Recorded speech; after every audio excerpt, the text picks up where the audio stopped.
আমি সজীব ওয়াজেদ জয় বলছি। আপনারা জানেন এই গত কয়েক সপ্তাহ ধরে আমাদের বাংলাদেশের যে গন্ডগোল সংকট চলছে, এই যে ছাত্রদের কোটা বিরোধী আন্দোলন, কোটার বিরুদ্ধে আমরাও ছিলাম। শুরুর থেকেই আমাদের সরকার কোটা সরিয়ে দিয়েছে, আমাদের সরকার তাদের সম্পূর্ণ দাবি মেনে নিয়েছে। এটা আদালতের একটা রায় ছিল, এটা আমাদের সরকারের করা ছিল না। তাও আমরা অ্যাপিল করে দ্রুত এই কোটা তুলে দেই। তাতেও আন্দোলনকারীরা সন্তুষ্ট না। আমরা তাদেরকে আলোচনায় ডেকেছি, আমরা একটা জুডিশিয়াল কমিশন করেছি যে সংঘর্ষে যে হত্যাকাণ্ড হয়েছে সেটার বিচারের জন্য।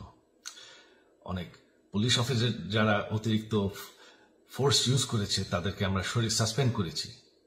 তাতেও এই আন্দোলনকারীরা সন্তুষ্ট নয়। আমরা যতই ছাড় দেন, প্রধানমন্ত্রী নিজেই তাদেরকে ডেকেছেন যে আসেন আমরা আলোচনায় বসি, তাতেও তারা সন্তুষ্ট না। আমরা যতই ছাড় দিতে থাকি, যতই তাদের দাবি মেনে নিতে থাকি, তারা কিছুতেই সন্তুষ্ট না, তারা খালি দাবি বাড়িয়ে যাচ্ছে। এখন দাবি হচ্ছে যে সরকারের পতন।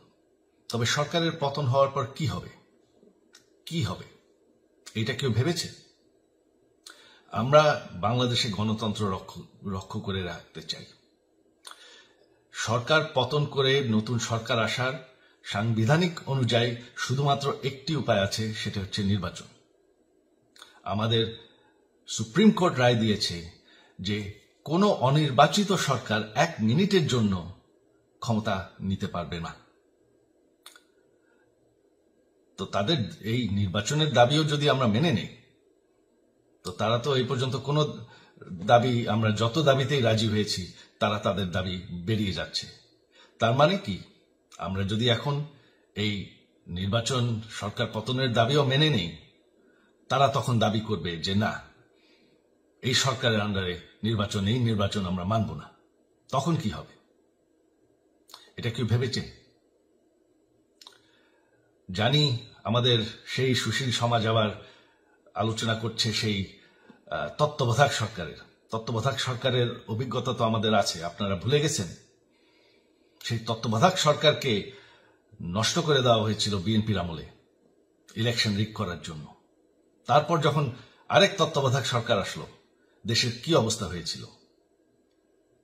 শেষমেশ সব থেকে বড় কথা যে আমাদের সংবিধানে স্পষ্ট বলা আছে এবং আমাদের সুপ্রিম কোর্ট রায় দিয়েছে যে অনির্বাচিত সরকার 1 মিনিটের জন্য দেশের ক্ষমতায় থাকতে পারবে না। আমরা আওয়ামী লীগ, আমরা আন্দোলন করেছি, আন্দোলন করে এই দেশকে স্বাধীন করেছি, আন্দোলন করে গণতন্ত্র ফিরে এনেছি, আন্দোলন করে আমরা দেশের উন্নয়ন করেছি। আপনারা যে বঙ্গবন্ধুর মেয়ে শেখ হাসিনার বিরুদ্ধে বলছেন, আজকে শেখ হাসিনা না থাকলে বাংলাদেশ এতদূর আসতে পারত? অসম্ভব। কেউ কল্পনা করতে পারে নাই যে বাংলাদেশ এরকম উন্নতি করবে, এরকম উন্নয়ন হবে। ঠিক আছে, শেখ হাসিনার পর আপনাদের কি হবে সেটা আমারও চিন্তার বিষয় না, আমার পরিবারের আর চিন্তার বিষয় না, আপনারা বুঝবেন। তবে এইভাবে সংঘর্ষ করে, হত্যাকাণ্ড করে ক্ষমতা দখল করা যাবে না। এটা আর আন্দোলন না।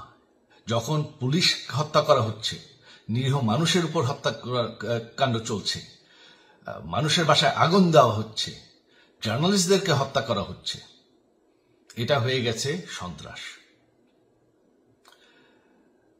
আর সন্ত্রাস মোকাবেলা শুধুমাত্র একটি ভাবে করা যায়। আমার অনুরোধ, আমাদের ল এনফোর্সমেন্ট, আমরা অনেক ধৈর্য দিয়েছি আর ধরেছি, তবে এখন আর এটা সহ্য করা যাবে না। ল এনফোর্সমেন্ট এজেন্সি, বিজিবি এবং কি আমাদের মিলিটারির প্রতি আমার আহ্বান যে আপনাদের দায়িত্ব হচ্ছে আমাদের দেশের মানুষকে নিরাপদ রাখা। এবং আমাদের দেশকে নিরাপদ রাখা, আমাদের দেশের সংবিধানকে নিরাপদ রাখা, সংবিধানকে রক্ষা করা। তার মানে এক মিনিটের জন্য কোনো অনির্বাচিত সরকার আমাদের ক্ষমতায় আসতে দিবেন না। এটা হচ্ছে আপনাদের দায়িত্ব, কারণ সেইটা হলে আমরা আবার পাকিস্তানের মতন হয়ে যাব। আমাদের যেই যে 15 বছরের উন্নয়ন সব শেষ হয়ে যাবে।